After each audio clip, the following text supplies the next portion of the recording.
It happens to everyone. You're playing online and a final boss appears. Someone that just beats your every option and has impeccable offense. You can never get near them and you're constantly stuck blocking for your life. And when you finally feel like you've gained the upper hand, they do the craziest thing on defense and reverse the situation on you. But here's the thing. Sometimes you need to get your ass beat. Even though emotionally it can feel terrible, if you take the time to reflect, you can gain something from it. Now, I'm not saying constantly getting beat up is good. It will have a detrimental effect over time. But just occasionally, let yourself get beat up. Get beat up and learn. The most immediate thing you learn from getting stomped is realizing just how bad you are. But let's translate this in a better way. What really happened was your weaknesses were exposed and used against you. Be that on offense, defense, or neutral, your opponent capitalized on a weak point of yours, and when you get beat up by a strong player, it shows. It shows like a fog light in the dark. This exposure can feel really bad, but it's a matter of perspective. Sometimes you don't realize how big your weaknesses are until someone really exploits them. It's not until someone has fantastic delay pressure that you realize how predictive or how often you're trying to challenge on defense, or how often you try jumping as a way of skipping neutral. People at your skill level may punish you sometimes, but a stronger player will take advantage of it often, and thus really highlight your weaknesses. And you need that sometimes. We all do. We usually don't know what our weaknesses are until we start feeling their pain. And it's through those tough experiences where we have the best chance to learn what to work on. Sometimes we intuitively know what our weaknesses are, but we write off working on them because they haven't caused us much trouble yet, and it doesn't feel like that big of a deal. That is, until you face someone that takes advantage of it. Then you remember, right, I need to work on that. I don't want to neglect the emotional aspect of getting stomped, however. Getting beat up constantly won't feel good, and I don't think it's healthy for anyone in the long run. It takes a certain type of person to be able to lose 10 games in a row and feel happy through it. I would love to be that person, but I'm not there yet. And that's okay. Know your limits as to how much you can take, and remember to take breaks in between. In that moment of rage and disappointment, you won't see the silver lining of the experience. Cool off, relax, come back to the replay later with a better mental so you can improve.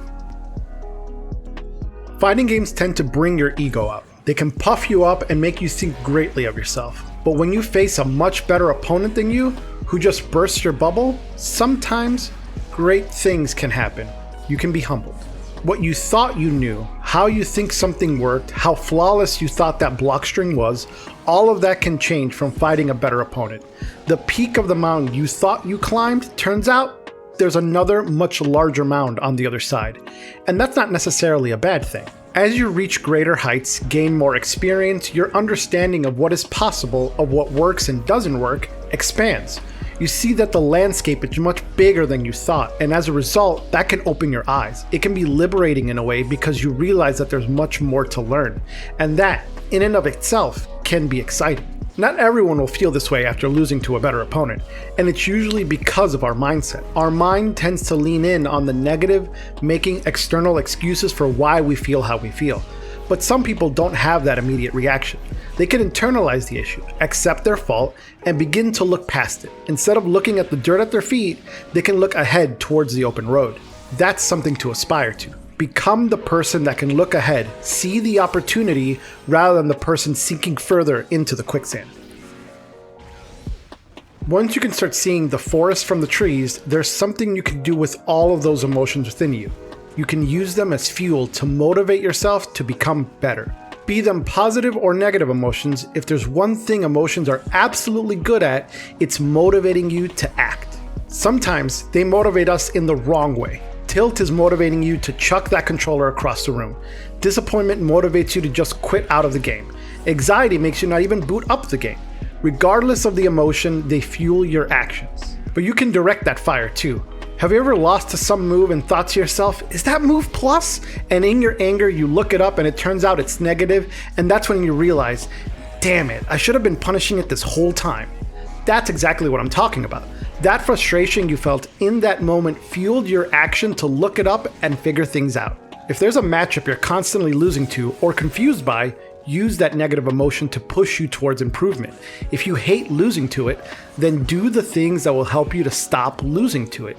You don't have to figure it out immediately. Hell, sometimes the answer is you have to guess. But by learning to direct your emotions towards something useful, something that will motivate progress, then you're going to be much better off in the long run. Getting beat up sucks, let's be real, and you won't be able to always just skip past the frustration and learn. But you can try. Try to develop a better habit at looking to improve yourself rather than beast blaming. As a casual, we're going to lose really bad eventually, and when we do, let's keep that joy and drive high.